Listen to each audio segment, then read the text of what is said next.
We're continuing, friends, our series called Today I Learned. It's talking about some of those discoveries along the way that flip the light switch in our lives, and suddenly you're in the room thinking, has that couch always been here? These new moments of realization. I love those moments in my own life. I love being a part of them in other people's lives as well. Some of my favorite moments are teaching Methodism classes here at Arapahoe and sharing a little bit about the roots of this stream in which we stand. And I always learn something.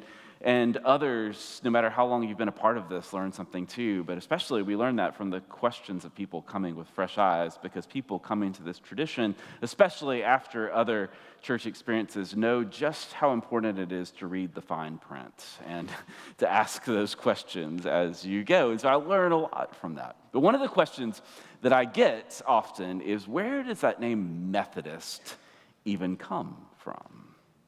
And I've always said, well, it was a nickname given to this group of folks. John Wesley and his early friends in the community had this radical idea that we should try to love the way that Jesus loved. And they were methodical about learning to love God and neighbor as they loved themselves. They took it seriously and tried to put action to their faith. And so we've got that methodicalness deep in our roots here in the Methodist Church. Even today, we're like one part radical love, one part Robert's Rules of Order. Love boldly, serve courageously, meet efficiently. These are our guiding principles, right? That's right. But recently, I had one of those light switch moments, learning a little bit more about how we got our name, who we've always been, and just how deep those roots of radical love go, and how wide branches that have grown from them have always been. So we're going to dig in a little bit to our story. Flashback to Oxford, 1732, Oxford, England. There was a small cluster of university students, John Wesley, his brother Charles, a handful of friends who took their faith and the love of Jesus almost embarrassingly serious. They gathered together on a schedule. They prayed and served and gave on a schedule. And they visited the imprisoned and the sick and those in need on a schedule. They were methodical about putting love into action. And so they got mocked in this, the way that every century mocks the try-hard teacher's pet kids. Right? They needed that poster in their classroom that says, "Hang in there," as they got mocked for this, because they were teachers' pets, except in this case, the teacher was Jesus, and the curriculum was love. And so that same year, this young man named Thomas Blair sat alone in the prison above Oxford's North Gate, accused of something that in those days could be a capital offense, a relationship with another man. The city had condemned him. The community had abandoned him. He was the kind of person that you stayed away from if you wanted your reputation clean. But the love of Jesus invited them and invited us to something different. And so Wesley and his friends went to see him. Not to fix, not as a statement, but just to say to Thomas Blair, we don't abandon you. And God's love doesn't either. We're here with you. Because that's what love in action does. And so they went again and again to visit him on a schedule. And when the city and the university authorities came after them for it, they didn't stop showing up or standing with or loving like Jesus. So Methodist historian Dr. Peter Forsyth has traced what happened next. Within months, a letter ran in the London press denouncing these students and their strange religion, specifically over their defense of Blair. And it was that, and in that letter, as far as anyone has found, it was the first time that Methodist ever appeared in print. about these students. It wasn't meant as a compliment in that moment, but it was a christening and a calling to us. Because before this movement had a name, before it had a building or a hymn or a systematic theology or a single sermon, it had a handful of students who took the deep love, the wide love, the courageous love of Jesus seriously and would not leave a condemned man abandoned and alone in a cell. That's our roots. Not a committee, not a charter, not a creed, just the calling of love, kneeling on a stone floor where no one else would go, to simply choose love over and over again. Rooted, repeated, methodical. I'll embrace that nickname, that calling. It's pretty radical, right? I use that word radical intentionally. As a millennial-ish kid, radical means extreme, edgy, right? Something with a mohawk is what radical means. But the word goes deeper. It comes from the Latin radix, or root, to be rooted in something. It's where we get the word radish, which is the most radical vegetable of all. I think we agree, right? To be radical does not mean going far out. It means really going far down, deep into the root of the thing. So the early followers of Jesus knew about this. Writing to the church at Ephesus from a prison cell themselves, mind you, they prayed this on their knees on that prison floor. That being rooted and established in love, you may have the power together with all the Lord's people to grasp how wide and how long and how high and how deep is the love of Christ. This is the prayer that we might be rooted in this, established in this, built on that love, so that we might just even begin to grasp or glimpse how deep and how wide and how high and how long we can only begin to grasp the love of God. That's the radicalism that Wesley's group was rooted in, was practicing before anyone gave it a name. Not radicalism for the algorithm, but radicalism because of how deep love went. And love that goes deep enough always breaks through the surface. And so hold on to that image a little bit, because I want to tell you a little bit about what grew then from the roots that Wesley began. Fast forward to Chicago, 1885. Next century, across the ocean in Chicago, where the Methodist movement has taken root here in this new country. There was a young woman named Lucy Ryder Meyer who had a medical degree, a theologian's brain, and a calling that led her to this conviction that the church was leaving enormous power unplanted in the ground. Women who wanted to serve and lead, but the patriarchal world and the systems of the day overlooked. And so in 1885, Lucy opened the Chicago Training School and trained women theologically and practically and socially, trained them and sent them out into the city's poorest tenements in Chicago to care for those that others had abandoned and written off. And within a couple of years, her students had organized into the first deaconess house in America. Deacon means helper or servant. And so this was a house of helpers gathering together to be sent out into the world, rooted in love. They trained methodically.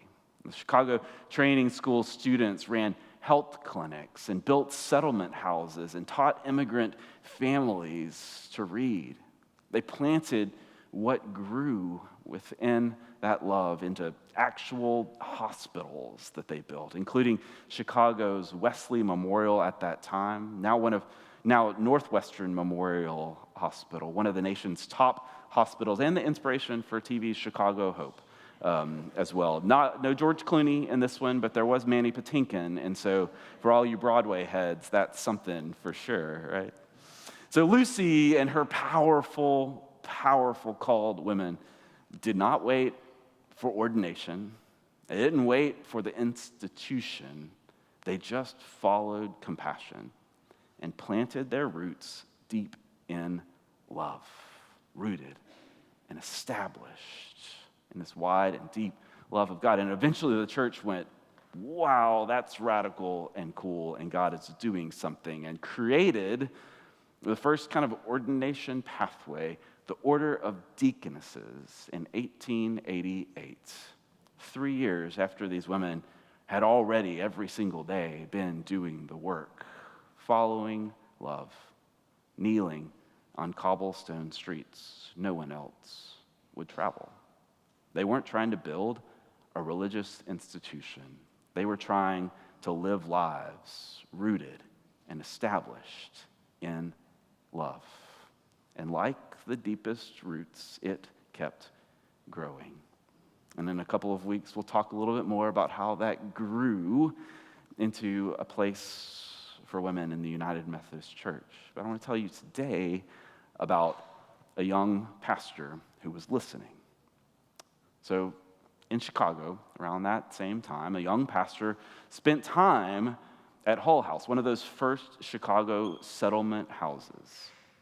And he learned there and was inspired by what he learned from people like Jane Addams and others. And he went on to serve in Chicago in 1907, a church in Chicago's Stockyard districts. His name was Harry Ward, and his congregation worked 12-hour shifts in meat-packing conditions that would turn your stomach.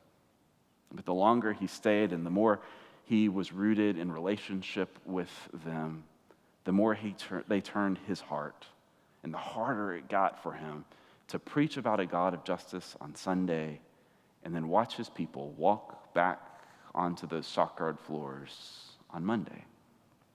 So Harry Ward did something almost embarrassingly literal. He joined their union. A Methodist pastor became a card-carrying member of the Amalgamated Meat Cutters Union, which is a fantastic band name for any of you out there. Pastor Ward stood in the same line, doing the same work in solidarity with the people in his own pews. Real love, rooted in action.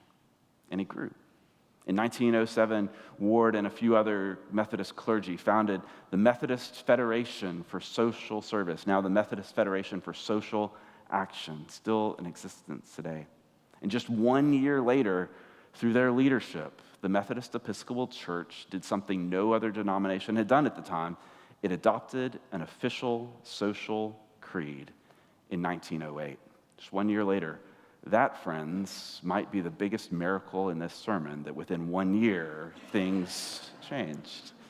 But the social creed of 1908 named things like child labor, unsafe factory conditions, starvation, wages, the things they were seeing with their own eyes as they were rooted in love, named them in writing as things that the church was required to morally oppose and stand for and work against.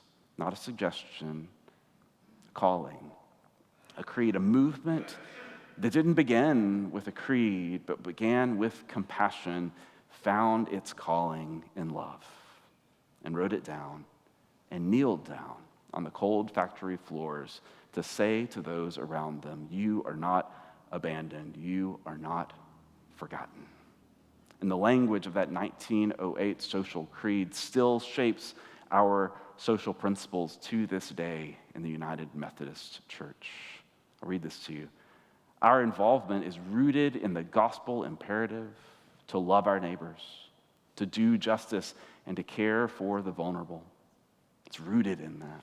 As United Methodists, we acknowledge that love requires responsible action and engagement aimed at the betterment of society and the promotion of the common good.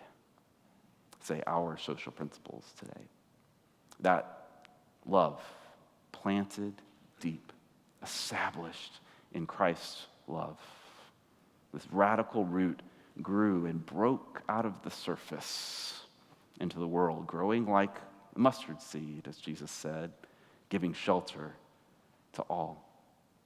But like all kind of radical things, the status quo, the authoritarian leaders of the day pushed back on this. And 1919 and 1920 brought something in American history called the Palmer Raids. The federal government rounded up thousands of radicals over their views, over their posts, which in 1920 meant pamphlets that they put on lampposts, the original social media posts in the day. Rounded up thousands of people with no warrant, no due process, put them in brutal detention outside the law. And Harry Ward and his friends watched that abuse of freedom unfold, and he and a small circle founded what they called at the time the American Civil Liberties Union. In January 1920, Ward became its first national chairman, a post that he held while continuing to serve in the United Methodist Church, a preacher from the stockyards defending the promises of our Constitution for people that the powers that be decided didn't deserve them, could be abandoned. But love's deep root kept growing, and it pushed up through the concrete, and it grew. And I've seen that root in my own experience, my own lives growing. I've seen it myself. Although, confession, sometimes I'm a little slow on the uptake. It takes me a while to find the light switch in the room, if you know what I mean. And I say that because I was actually putting this sermon together about Wesley and deaconesses and the Methodist Federation for Social Action and the story of the ACLU, and these threads kept feeling familiar in my own life. And then it hit me. I've experienced that. I've personally stood at the intersection of every single one of these things at the same time, in the same place, and I didn't even know the roots of it all. I didn't realize the intersection until I got like halfway through this sermon. And so I want to tell you like the rest of the story, as Paul Harvey would say.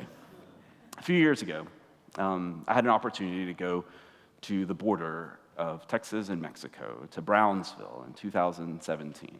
I got to spend time at a place called Good Neighbor Settlement House in Brownsville, Texas. It was founded in 1953 by the women of First United Methodist Church of Brownsville, and still to this day feeds hundreds, still a haven for migrants arriving to this day.